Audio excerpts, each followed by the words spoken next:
Bending नहीं, पर अगर दम हो तो स्पेस से गिरी लोहे से भी तलवार बन सकती है।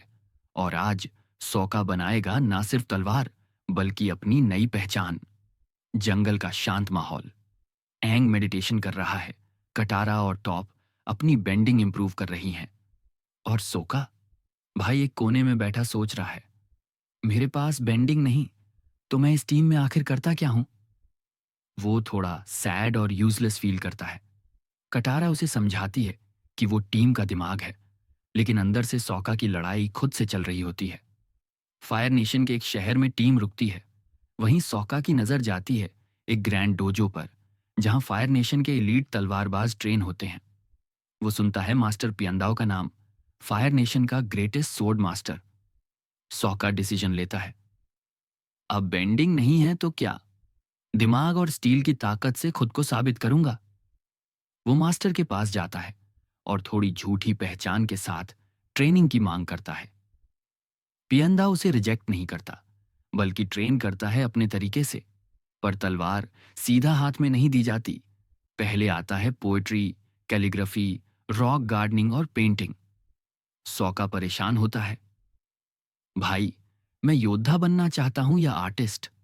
लेकिन यही सब उसे मानसिक रूप से मजबूत बना रहे थे। हर कला में पियंदाओ सोका की क्रिएटिविटी और बैलेंस को टेस्ट करता है। इसी बीच एक मीटियोराइट आसमान से गिरता है। पियंदाओ और सोका वहां जाते हैं और पियंदाओ कहता है, अगर तुम सच में वॉरियर बनना चाहते हो तो खुद की तलवार खुद बनाओ, इस आसमानी धातु से।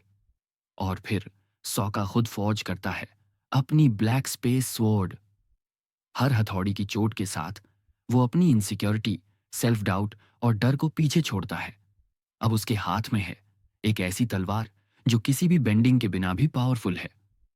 अब जब ट्रेनिंग खत्म होती है, सोका पियांदाओ के सामने खड़ा होकर अपनी सच्चाई बता देता है, मैं फायर नेशन से नहीं हूं। मैंने झूठ बोला था, लेकिन सिर्फ इसलिए क्योंकि मैं खुद को साबित करना चाहता था। मैं चाहता था कि कोई मुझे भी वॉरियर माने। पियांदाओ एक पल चुप रहता है, फिर कहता है, तू जो क्वालिटीज लेकर आया, इमेजिनेशन, ब्रेवरी, इंटीग्रिटी, यही असली वॉरियर की पहचान है। अब आता है आखिरी टेस्ट, एक दोस्ताना लेकिन इंटेंस ड्यूअल बिटवीन पियंदाओ वर्सेस सोका। भाई पियंदाओ तो एक तलवार का उस्ताद है, लेकिन सोका भी अब पीछे नहीं। वो ताकत से नहीं बल्कि स्ट्रैटेजी से लड़ता है। फेक मूव्स, मिट्टी फेंकना, डिस्ट्रैक्शन, स्पीड, सब स्मार्ट टैक्टिक्स यूज करता है। लड़ाई हार जाता है, लेकिन पियंदाओ कहता है, तू हार कर भी जीत गया क्योंकि तूने लड़ाई दिमाग से लड़ी, ईगो से नहीं। पियंदाओ सोका को एक स्क्रोल देता है जिसमें सोर्ड फॉर्म्स लिखी होती हैं।